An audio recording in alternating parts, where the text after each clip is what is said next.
Sunrise Extra, the first one with everybody here in 2021. How's everybody doing? Let me first just ask that question, and then we'll get to our special guest, political scientist Jim Moore. Nina, you first. So how you doing? I don't know. Why are you? I'm good. Stand up straight. Is that what your mom used to tell you? Good morning, Jim. Yes. Good morning, Jim. We want to hold you on here for a couple minutes this morning. You were on our Sunrise TV show today, and we were talking about all things election because, boy, it just keeps on rolling, doesn't it, even into the new year. So tomorrow is a big day for Georgia, where 2 Senate seats are having their runoffs. And then, of course, Wednesday, right, they're going to certify the Electoral College results. Or will they? No, they won't. I'm being completely facetious. But Jim, we did want to bring you in because it is a historic week in politics. What's top of mind for you? Because 2020 was so crazy, delays and challenges and just infighting. As you step into 2021, what's on your radar? Well, I think it's important to think of this week as just a continuation of 2020. I mean, the Georgia Senate race, which is kind of a mess, and we might find out by the end of the week who actually wins. That's a continuation. And certainly the certification of the presidential election, the Electoral College votes, is a continuation. Looking to 2021, I'm looking for, so what are the big things that the Biden administration wants to accomplish? I think it's going to be climate change, because one of the first appointments that Biden made was to say John Kerry, former Secretary of State, former Democratic presidential candidate, is going to be basically Biden's climate envoy. And so he's going to be a powerful person going out into the world and saying, okay, the U.S. wants to get back to leading on this kind of stuff. So that's what we think is going to happen. But still, the COVID recession, that is still gigantic out there. And I have a feeling that's going to dominate for at least the first half, maybe 3/4 of the year. Hey, Jim, let's talk about the certifying of the November election. It seems like that's just a formality. Could it be more than that? It is just a formality. Remember, last week there was a group of Arizona Republicans in the House who filed a suit saying that Mike Pence ought to interpret his role as the president of the Senate so that he actually decides whose electoral college votes count. Now, remember, as Mike Pence is the vice president, you're then the president of the Senate, so he plays a crucial role. But according to the law from the 1880s, his job is basically just to be the person who oversees the process, not actually intervenes. And that's when we look at Congress and its role. The law is pretty clear. Congress just receives the results. The states are the ones who cast the electoral college votes. Congress has nothing to do except receive them officially by the United States government and say, these are the results. So all this stuff about what's going to happen on Wednesday, it's going to be fascinating, but more fascinating in what it tells us about kind of the future of the Republican Party. If, for instance, just 11 senators vote to do whatever they're going to do, and it looks like there's a plan to have a 10-day audit in effect by Congress of the election results of in these states. But if only 11 senators do that, then I think this goes away pretty quickly, because people say, look, it was a bunch of people who were being kind of weird, and off we'll go. But if we get a lot more Republicans in there voting, then this means that we're going to be in for 2 years and 4 years, depending on the elections 2 years from now, of exactly what we've experienced for the past 10 years, a Congress that can't get anything done because partisanship is more important than policy making. You know, we mentioned that you're a political science professor at Pacific University.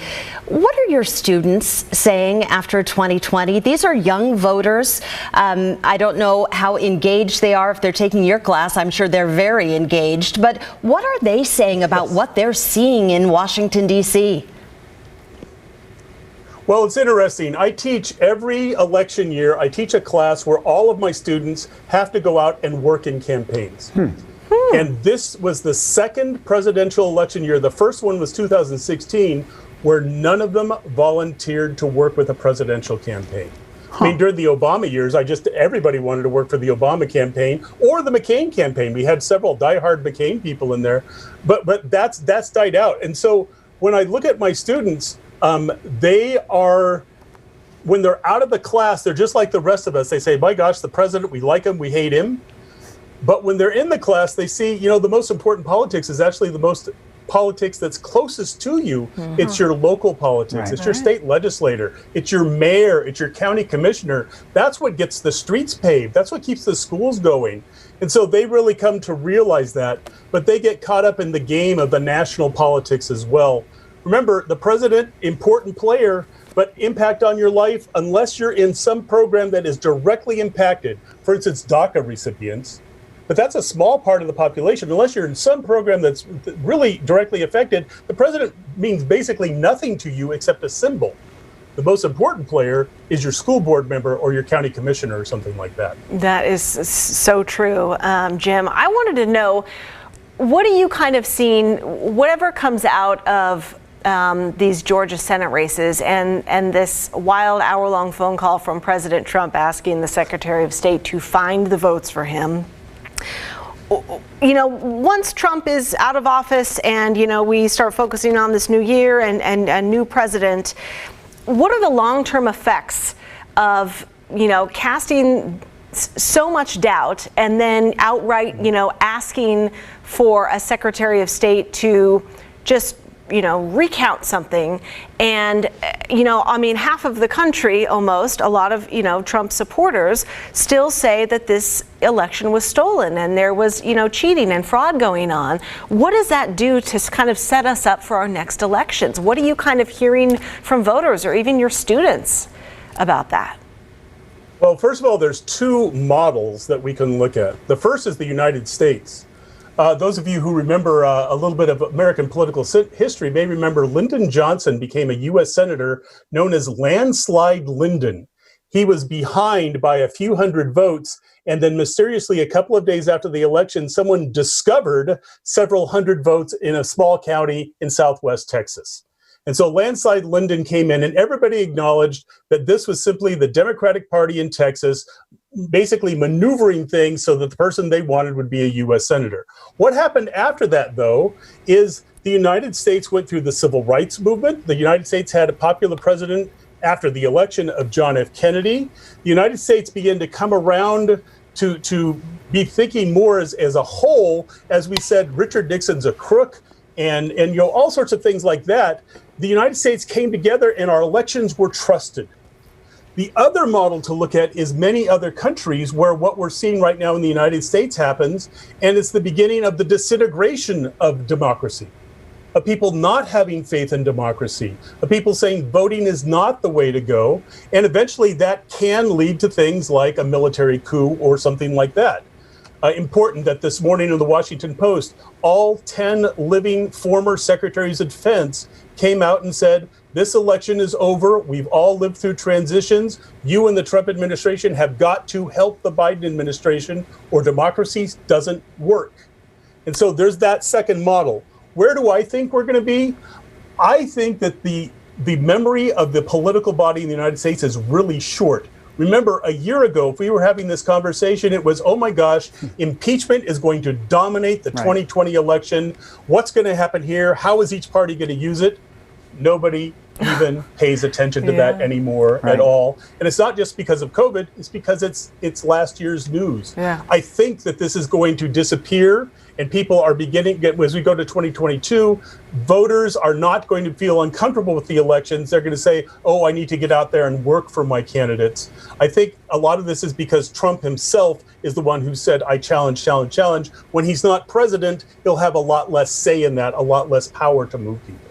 Jim, we've basically reached halftime of today's Sunrise Extra program, but you have three big fans in Nina, Brenda, and myself. Honestly, whenever we have to talk politics on Sunrise Extra, we're excited to know that you're going to join us and give your insights. So you're always terrific. Thanks for joining us here on the first work day of the new year. Yeah, it's been good to be with you. Good to see you. We are calling this halftime, though, because we do want to cover the second topic of the day this morning as well. So we let Jim go when we bring in the viewers to talk about New Year's resolutions. So this is a live look, of course, at downtown Portland, Pioneer Courthouse Square. And this is one of the comments we received this morning from a viewer there in Longview.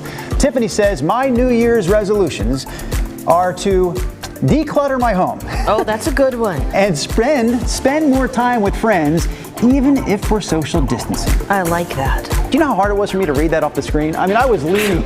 I was really struggling to see the print. Your tiny little Gosh, I TVs. feel old in 2021. Yeah. Decluttered. I did that a lot last year during quarantine. I watched that Marie Kondo show on you did. I remember Netflix. that. It got me inspired. I organized. I took a ton of stuff to, different nonprofits, baby clothes and toys and all kinds of stuff to Goodwill. So that feels so good. Now you just have to maintain it, which I heard is the hard part. Maintenance. Yeah. Maintenance. I'm just trying to restore my self-respect in myself. What do you Whoa, mean? restore Whoa, myself. whoa, That's that sounds myself. deep. That's redundant among other things. I feel like I've totally let myself go in this time, Wait, Brenda and I have been wait. talking about. That's letting yourself go? Clarify, Yeah. please. Amazing. Yeah, no. Clarification. I stopped working out all year. Back for I take it back. I guess since July. Okay. I have done this much of anything. You put together a summer body, and then you just kind of let it roll. Yeah. And I'm eating too not good. Yeah. And I just need to care more. You know what? I love the story that you did during our Sunrise News, because what I took away from that, we were talking to experts about New Year's resolutions, and they were like, be kind to yourself and start small. Because if I'm with you 100% on all those things that you said, not eating it, right, not exercising enough, but I'm just going to start super duper small. Because otherwise I feel like, 4 days into the new year, I'm off the bandwagon. What's an example of small, Brenda? One piece of pie instead of two. Walking Yes. instead of doing a full workout with all the weights and because gyms are closed. I'm just going to start walking. I'm going to do something. Something is better than what I have been doing, which is nothing.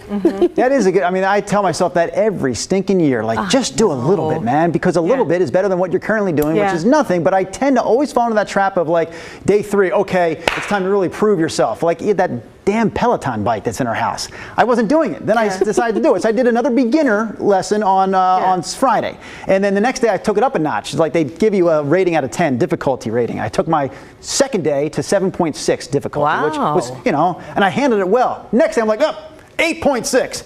And it killed me, and I hated it, and I think I hurt my back, as a matter of fact, and I'm I'm done. Have you tried any of the non-bike classes? I have not, but Mia does some of that. They have a bunch. I mean, they really They have is a ton of good stuff. value. My husband he has one at work, and he got the app on his phone, and they even have one for walking, Brenda. And you put your headphones in, and they'll be like, okay, we want you to, he was just telling me about it, but put it up to number 8 out of 10, on your breathing scale, and walk or run. And I guess they kind of walk you through all kinds of stuff, if you want to go jogging or yoga or something. You can get off the bike and do core workouts. They also have meditation. Because I don't like bike. There's meditation classes. The seat is uncomfortable. The woman will help you it for is. 10 minutes. You need to breathing. have those padded shorts, girl. It's not that bad. It's not that bad. I did what I said I wasn't going to do either. Mia was totally disgusted. You know what I did with that Peloton bike? Oh, jeez. I worked out in just my boxers and my socks and shoes because I feel like I'm in my house, right? Your boxers Where else and can you your work out like socks and that except in your own house? And I was just... Yes, another layer. No, I felt like it was not necessary, but Mia Edwards said, don't ever do that again. Yes. Then she called it her bike. Your wife throwing shade. Don't ever do that again. Rod, That's disgusting. you're way too quiet back there. Yeah. I gotta You make know, what are resolutions, you Rod? thinking? All right, so last year I did live up to my resolution. And I'm What was not it? being funny. I felt like I wasn't, this is truthful, I felt like I didn't take enough moments just to have a little fun. And my resolution was, To drink. I need to drink a little bit more. what he said. That's right, remember? But no, I'm not, what I'm talking about is just have a glass of wine every now and then with dinner. There's something like that. Enjoy one beer when you're watching the football games. Don't be worried, I'm not suggesting that we drink, but I feel like I did do that. I just kind of look for little moments to relax a little bit more. Now this year, it sounds like some of you. I did that too much. I've put on, what have I put on? I put on, depending on the day, anywhere between 14 and 18 pounds. This year? This year? Over the last year and a half. I bet I have too. And I've totally gotten out of that. For me, I've got to commit to one time of the day. It's 2:00. That's the day I give myself an hour, even if you just go out and walk. So I've got to find that daily commitment this year. That's my resolution, to get out, and even if it's just taking a walk for an hour. 'Cause I know a lot of people, you go, "Boy, you look fantastic," and they say, "I just committed to walking an hour every day," and it works. It I've doesn't got a take friend a lot, just right? doing the same thing. Maybe we should have the Sunrise Exercise Well, listen, Club. should we do this game? How That about would be this? actually a really good idea. Brenda, Accountability partners. Yes, Drew. look at the box below you and the box next to you. Which one of those two people gained 18 pounds in 2020? I mean, come on, are you telling me, Nina, you and Rod gained the same amount of weight? I don't know what my number is, but I'm a good solid 10. It's a I know positive, that, yeah. All right, I thought Oh, you I'm gained sure. that much. Sure. Yeah, for sure I have. But you know what? Again, we have another chance to do it over every morning that we wake up. We Yep. can recommit Yep. and start small. Yeah. So I you're going to do think that's the walking. key. Rod what is your thing today? Oh, this year. Well, I mean, it will either be it'll be a mixture of riding my bike for an hour or taking a walk for an hour. You have a bike? Normal. What do you mean? Do I have a bike? Most I Americans cannot have a picture you bike riding a somewhere, bike. don't they? Why? Is it like a dirt bike style or Mr. Rogers style? Just a regular street bike. Really? That I have. I don't. So surprised at that. This is not breaking news that I own a bicycle. Come on.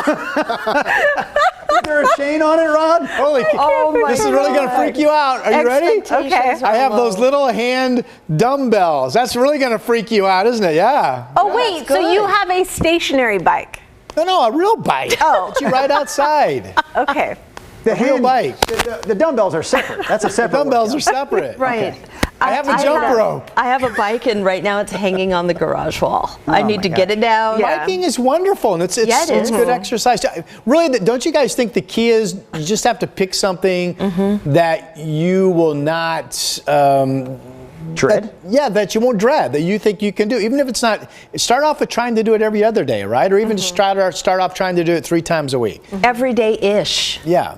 Yeah. That's okay. my motto. You know, a lot of people, we had sort of a split topic today. We went political the first 10 minutes of the Sunrise Extra program. Now we're transitioning into this resolution talk. A lot of people chiming in about the politics.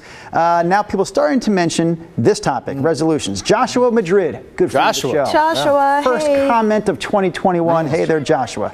He says, good morning. Good to see everyone again. Happy New Year to all. No resolutions for Joshua, as per the usual, he says. Just going to continue working towards being a better me so I can be better for you. That's Joshua's words. Wow. Or those are Joshua's words. Stanford Walker says no more outdated ties. Oh no. I would say Stanford, come on, man. Wear an old tie. Can't go every wrong with now the and blue. then. What is it? Blue and white stripes? Yeah. Classic. Exactly. Maybe So he's for Drew, you himself. wanted to get better sleep or go to bed at like a decent. That's a good one. There's 3 for things all in life to 4 do. of us. Eat better, exercise more, and sleep better, right? Those Isn't are the that 3 like keys. the whole world? Yeah. Exactly. But we don't yes. do those things well. I know. Hey, here's a trick. I like this. This is on my Facebook page. I posted this question. So Glenn's not on the screen on the stream, but he says, before getting out of bed, I start each morning with 2 chocolate-covered coffee beans. That way I get my chocolate and my coffee fix That's cute. before getting out of bed, and then I think of 5 things I'm grateful for, and he goes on about his day. I do like chocolate-covered nice. coffee beans. I do If too. you ever want to stuff my stocking, if you're ever in a position to stuff my stocking, I swear to you, this year I came downstairs, I go, wouldn't it be cool if me I put chocolate-covered coffee beans in my stocking? Toothpaste. Toothpaste? There was toothpaste in my stocking this year. But that's my resolution, Drew, to put something in my wife's stocking next Christmas. You didn't do it this You year? didn't do it. We had a talk about this. I know. Oh, Rod. does it. Just but like the you were not story said I would Santa's feel. helper? Like, oh my gosh, really? My wife put stockings on the fireplace? She didn't tell me she was going to do this. She does it every year. Well, that's true. Do you know what? That is a mom thing, because moms are usually the Yeah. Santa's Well, helpers. we We talked had a about whole this. show about this, Brenda, and I was helping the guys. We had viewers chiming in, helping the boys try and think of some stocking stuffers. Drew, sounds like you did it. I did. What'd you put in there? I think I outdid me. For goodness sake, she put freaking toothpaste in my stocking. When I went in first, I pulled that out. I was like, I won. Like What'd you get her? What'd you get her? I went to Safeway like the day before, and when I was there, I saw she likes. I was thinking of you. I actually thought of you, Nina, and she likes like gummy worms. I know she likes those gummy things. I love Kraft candy. And like so that, I grabbed a bag of gummy worms, stuck that in the. Nice. And then, she likes English breakfast tea. Oh, so okay. I took two, but I was going to get them anyway, but I didn't put them in the pantry when I came home. I stuck them in her stocking. Just like the toothpaste. She You could have took just them put out it of in the pantry? drawer. That's Yeah. cheating. Come on, No, that's cheating. that's okay. That's cheating. That's allowed. So I want to get back to Grayson. Did she have nothing in her stocking Christmas morning? Nothing. Zero. Nothing. Well, when you say it like that, it makes me sound really horrible. How do you say it so you don't sound so bad? I say it like I just don't talk about it. I don't think that's We don't speak of that. Man, I thought you speak of were it. really going to do it. We really I would helped never you. let you live that down. Did you think about it after you didn't do it? Did you go, funny, I didn't do it still? Or you just never that thought was about it? my exact thought. Funny, I didn't do it still. That Oh my God. It's funny to us, not funny to your wife, I guess. God. Just appalled.